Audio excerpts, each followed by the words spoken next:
Olá, sejam todos bem-vindos, que a paz e o amor do Mestre Jesus esteja entre nós.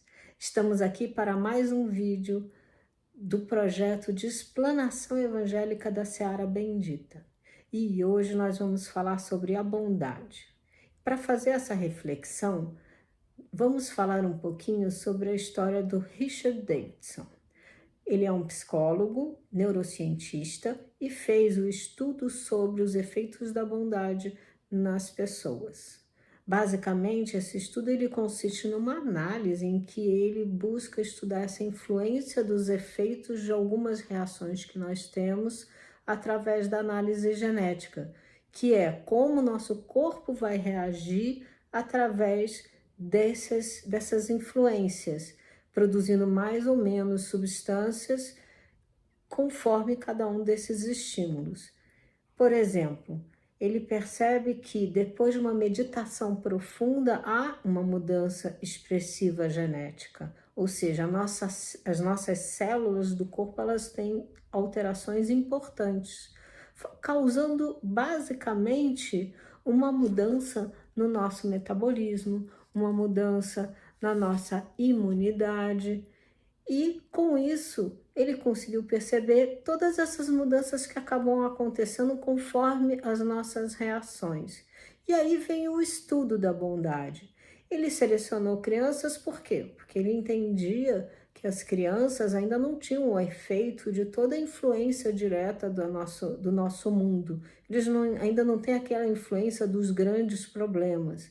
Então, eles têm internamente uma bondade, um ímpeto natural de serem bons. Por exemplo, eles vão e eles têm esse impulso de tentar minimizar o sofrimento das pessoas. Não importa se elas conhecem ou não conhecem uma pessoa que eles estão tentando ajudar. Eles só querem tentar eliminar esse sofrimento.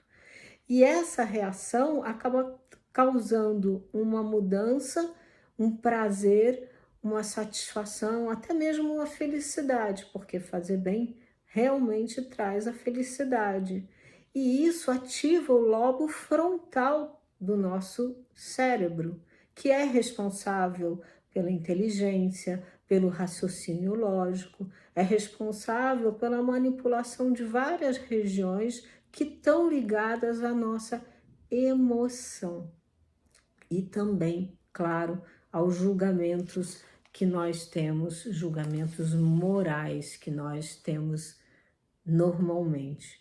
Então ele percebeu que a partir do momento em que você tem uma repetição do bem, essa bondade vai aumentando, aumentando, aumentando e vai mantendo essa parte do cérebro sempre ativa.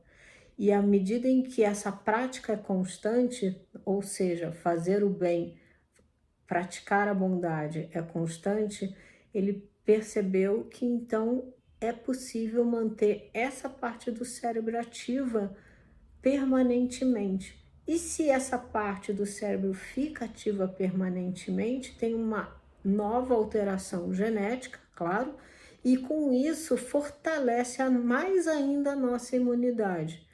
Então, amigos, significa o quê? Que a bondade, ela não faz só bem espiritualmente e moralmente, ela faz muito bem fisicamente. E isso nos leva à nossa passagem de hoje, que é da carta de Paulo aos Efésios, no capítulo 4, versículo 32, que diz: sede bondosos e compassivos uns com os outros. Compassivo é ter compaixão, ter sensibilidade, sensibilidade para com as outras pessoas.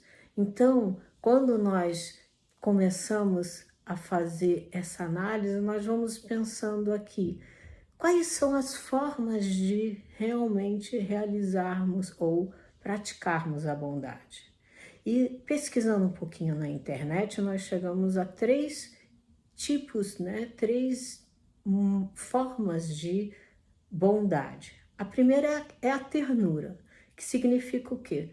Eu tenho ternura por alguém que eu conheço, então vou praticar o bem. ou seja, é a relação afetiva.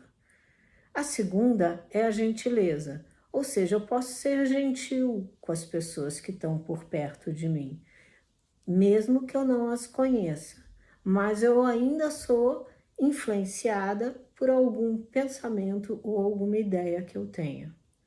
E depois nós temos a bondade propriamente dita, que a bondade, ela independe se eu conheço, se eu não conheço, se é uma pessoa que eu gosto, que eu não gosto, se eu tenho algum tipo de aversão ou não. E no estudo do Dr. Davidson, ele percebeu que a bondade, na verdade, ela está dentro da gente. É como o que nós temos natural e que nascemos com isso. Ou seja, nós somos bons naturalmente. Nós é que fomos nos transformando com o tempo. Então, o grande exemplo que nós temos hoje do amor realmente é o amor de Deus, é o amor de Jesus, aquilo que eles nos propiciaram, que eles nos deram sem pensar em nada. E nós nascemos com isso. Só que com o passar do tempo nós fomos nos esquecendo da bondade, de praticar a bondade. E hoje, quando nós pensamos em praticar essa bondade, percebemos que é muito mais difícil, porque nós fomos muito mais treinados para não fazer a bondade do que para fazer a bondade.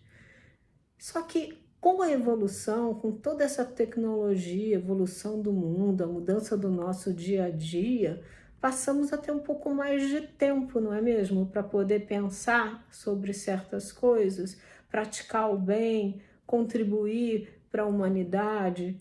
Então, com esse tempo a mais que nós temos hoje, nós podemos parar um pouquinho e, ao invés de desperdiçá-lo, pensar racionalmente como nós podemos auxiliar, como nós podemos praticar essa bondade. E aí temos algumas possibilidades que são bem interessantes em termos de como nós podemos trabalhar e como nós podemos nos alimentar e até aprender com os outros, né? Então, nós temos filmes, nós temos livros, palestras, exposições, tantos meios para nos alimentarmos com as informações para praticar o bem. Tem um livro que é da educação da alma, do Dr. Roberto Brolio. Esse livro, no capítulo Ser Bom, diz o seguinte: ser bom consiste em dar de si mesmo aos semelhantes, desprendidamente, sem esperar qualquer modalidade de recompensa. É o amor fraterno em ação que se realiza através da transferência de uma dádiva, visando atender uma criatura necessitada. Ser bom é manifestar as virtudes da alma através das boas ações. Quando uma pessoa pratica o bem para ajudar um semelhante necessitado, é recompensada pela alegria. Olha que legal! E essa alegria transborda de sua própria alma como benesses espirituais. Então, amigos, nós temos uma oportunidade maravilhosa de sermos bons, de praticar isso.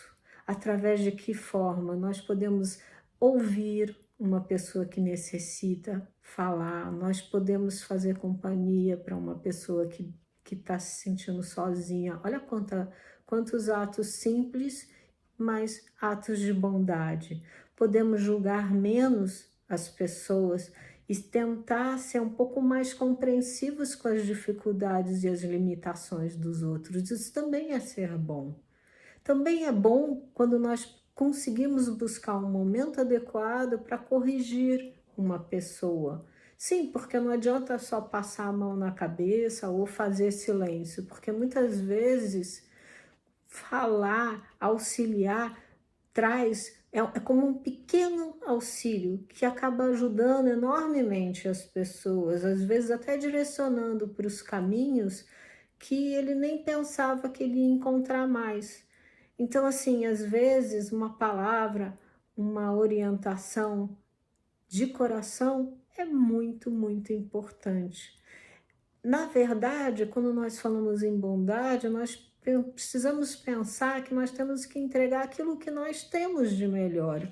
Ou seja, cada um de nós tem que entregar aquilo que sente, de coração, com amor. Não importa se os outros vão aceitar ou não vão aceitar, ou se vão reconhecer ou não. Importa esse desejo sincero.